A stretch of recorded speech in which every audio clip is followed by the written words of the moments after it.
This is Anand Mahajan, your instructor for this course of Python.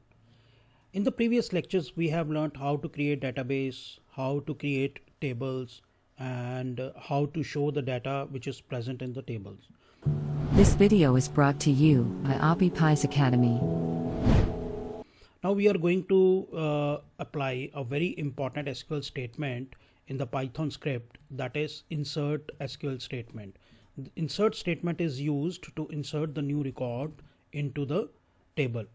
So the first thing, as you know, I have imported mysql.connector and I have given it an alias mysql. After that, the connection has been established. You know all these arguments. Name of the database is employees, right? And this is your connection object DB.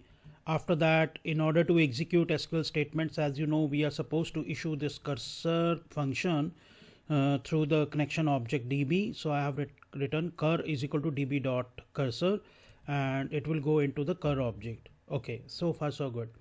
Now within the try block, what I have done is I have taken a string variable SQL and put the insert statement into it. Insert into master, this is the syntax. Insert into name of the table, then values, and then we will give the values in sequence of the column names that we have mentioned in the structure of the table. So 101 is within single quotes because it was of varchar data type. Then 2000.0 is I think for HRA, 22,000 is for PF, both were of float data type, and then for sex we have given female F. Okay, then in order to execute this this insert SQL statement, of course I will be supposed to execute this execute method. So I would write cur.execute SQL commit. Now what commit does is it finalizes or you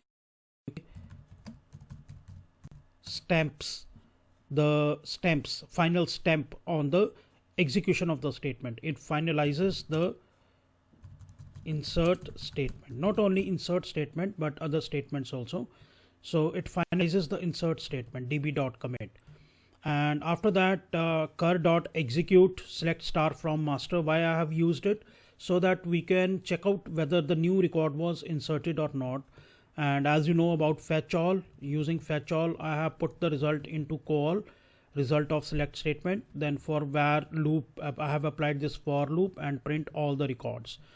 In case any exception occurs, then what will happen is we want to cancel all the things that have taken place by using rollback method. So what rollback does is it cancels the operation.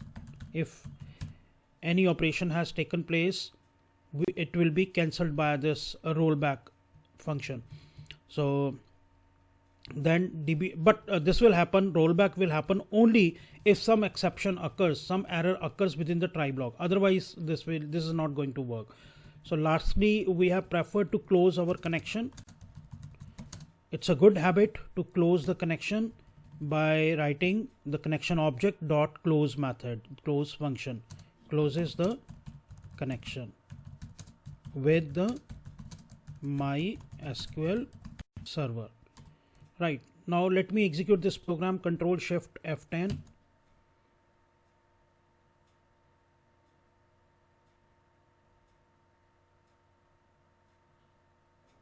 Control Shift F10.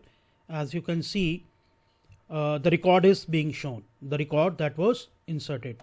Similarly, you can go on inserting any number of records.